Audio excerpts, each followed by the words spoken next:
Dunagyoy mga silingan, di masaptan ang batasan. Permi lang yun kang initan, bisan og walay hinungdan. Ang imuhang pag-asenso, sila gyud ang problemado. Ichismis pas mga tao, istoryang nga walay ayo. Sa oras sa kalistanan ka, minusan ug yamiran ug kitasan magrasyahan, masuko sad ang silingan. Wala gyud tay kapaingnan sa mga taong gamhanan, bisan ug dili hilabtan, di gyud kanila undangan.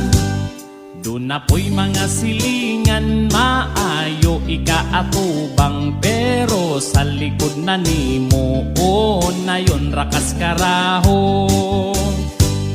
Ang imong pagkamaayo, suklian ug di maayo, hasta imong pagkatawo, di gyud nila irespeto. Sa oras sa kalistanan ka, minusan ug yamiran ug kitasad magrasyahan, masuko sad ang silingan. Wala gyud tay kapaingnan sa mga taong gamhanan, bisan ug dili hilabtan, di gyud kanila undangan.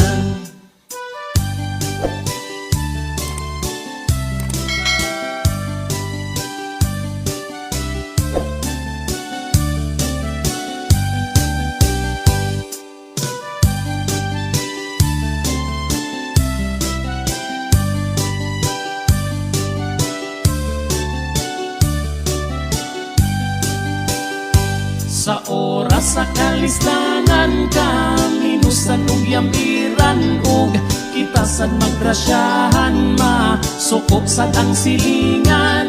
Wala gyud tay kapaingnan sa mga taong gamhanan, bisan ug dili hilabtan, di gyud kanila undangan. Kung ilaha nga makit-an nga nindot nakagpadulngan, magsakit ang ilang dughan, mahadlok silang malabuan.